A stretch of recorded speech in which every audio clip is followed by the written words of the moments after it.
అన్నమయ్య జిల్లా మదనపల్లిలో ఆస్తి పంపకాల విషయంలో తల్లిదండ్రులపై తనయుడు దాడి చేసిన ఘటనపై మహిళా కమిషన్ సీరియస్ అయింది.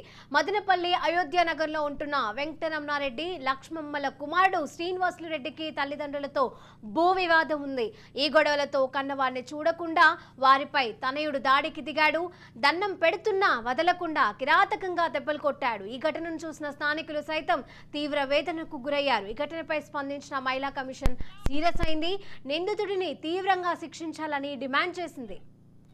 అన్నమయ్య జిల్లా మదనపల్లిలో ఆస్తి పంపకాల విషయంలో తల్లిదండ్రులపై తనయుడు దాడి చేసిన ఘటనపై మహిళా కమిషన్ సీరియస్ అయింది.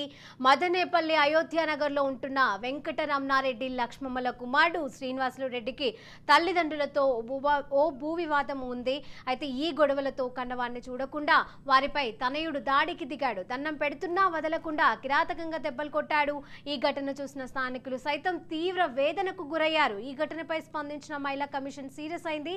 నిందితుడిని తీవ్రంగా శిక్షించాలని డిమాండ్ చేసింది. ఇదే అంశానికి సంబంధించి అప్డేట్స్ అందించడానికి సుధీర్ ఫోన్ లైన్ లో సిద్ధంగా ఉన్నారు. సుధీర్,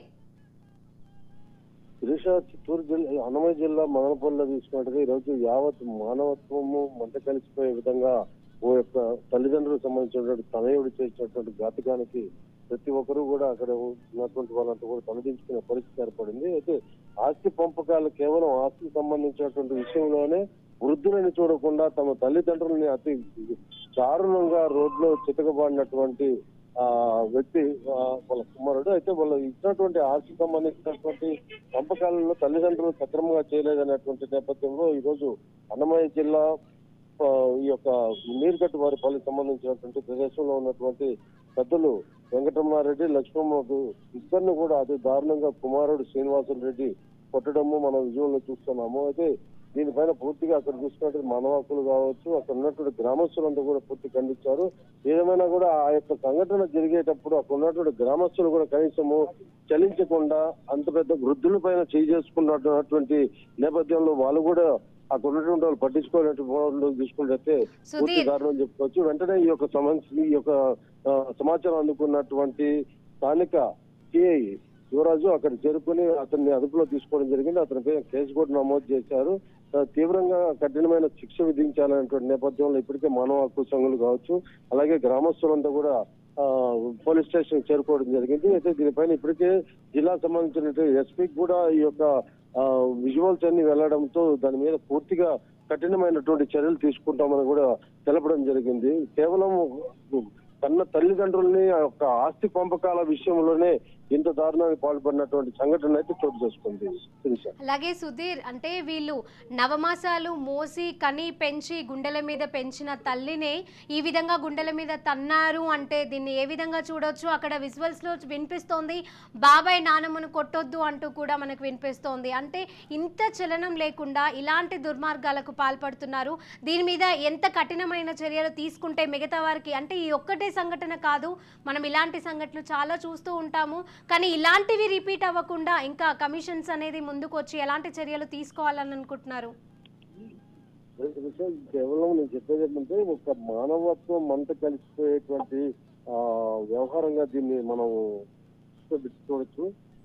కన్న తల్లిదండ్రులు నవమాసాలు మోసిన తర్వాత వాళ్ళని పెంచి పెద్ద చేసి చదువుకుని అక్కడ ఉన్నటువంటి వాళ్ళ ఆస్తి పంపకాలు వయసు అయిపోయిన తర్వాత తన బిడ్డలు వాళ్ళు ఏదో చూసుకుంటారు అనేటువంటి నేపథ్యంలో కాళ్ళు చాపేటువంటి వయసు వచ్చినప్పటికీ ఈ రోజు అతి కిరాతకంగా తల్లిదండ్రుల మీద దాడి చేయడము, అక్కడ సంబంధించినటువంటి వాళ్ళ కుటుంబీకులు కూడా చేయి చేసుకోవద్దు అన్నప్పటికీ తండ్రిని తన్నడము, తల్లిని కొట్టడము అది దారుణమైనటువంటి వ్యవహారంగా చూస్తున్నాము. సభ్య సమాజంలో తీసుకున్నట్టయితే ఇది పూర్తిగా ఖండించేటువంటి విషయంగా చూసుకోవచ్చు. ఎందుకంటే ఇప్పుడు ఒక వ్యక్తులకి లేదంటే సమాజానికి మనం ఏదన్నా మంచి స్ఫూర్తితో నిదర్శనం ఇవ్వాలి, కానీ ఇటువంటి విజువల్స్ చూసినా తల్లిదండ్రులు మీద చేసిన పూర్తి అసహించుకునేటువంటి పరిస్థితి ఏర్పడుతుంది. అంటే ఇతనికి పూర్తి కఠినమైనటువంటి శిక్షణ పడాలని అటు మానవ హక్కుల సంఘం కావచ్చు, గ్రామస్తులంతా కూడా ఏకమై ఈ రోజు పోలీస్ స్టేషన్ చేరుకోవడం జరిగింది.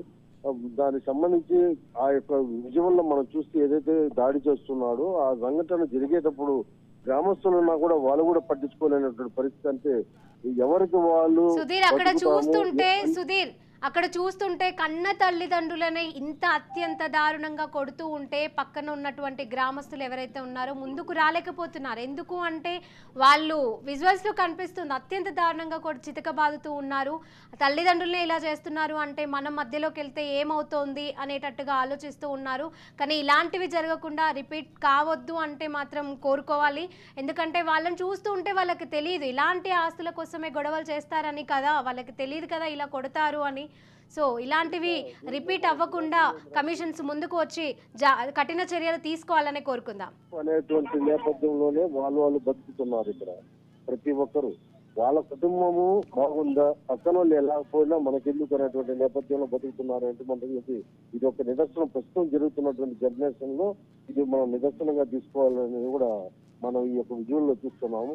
అంటే కనీసం పక్కన వాళ్ళకి ఒక తాటి చనిపోతే 10 కాకులు వాలేటువంటి పరిస్థితి ఉన్నప్పటికీ ఒక మనిషిని అతి దారుణంగా వయసు మళ్ళిన వాళ్ళని, వృద్ధుల్ని సొంత కొడుకు 9 మాసాలు మోసినటువంటి తల్లి ఆ యొక్క కొడుకు వాళ్ళ ఇద్దరిని చేసుకునేటువంటి దారుణాన్ని చూస్తుంటే కనీసం చుట్టుపక్కల కూడా ఆపలేనటువంటి పరిస్థితి ఉందంటే అతను కొంచెం అక్కడ ఏరియాలో వీరాంగం సృష్టించడము, అప్పుడప్పుడు మద్యం సేవించి రాత్రిపూట అక్కడ గొడవలు చేయడం ఇవన్నీ ఉన్నప్పటికీ అంత వయసు మళ్ళీ మన తల్లిదండ్రులతో కనీసం వాళ్ళని పోల్చుకుందాము, వాళ్ళకి దాడి జరుగుతుంది కదా మనం పోయి అడ్డుకుందాం అనేటువంటి నేపథ్యంలో ఎవరు లేదు. కేవలం వాళ్ళకి సంబంధించినటువంటి అన్న కూతురు చిన్న పాప మనం చూస్తున్న విజువల్లో వద్దు బాబాయ్ చేసుకోవద్దు అనేటువంటి మాటలు అంటున్నప్పటికీ అతి దారుణంగా విచిష్టనారహితంగా కొట్టడం జరిగింది. వెంటనే ఈ యొక్క సమాచారాన్ని మాత్రం గ్రామస్తులు 2వ పట్టణ పోలీస్ స్టేషన్ కి ఇవ్వడంతో అక్కడ ఉన్నటువంటి సిఐ యువరాజు సంఘటన స్థలకు చేరుకుని అతని మీద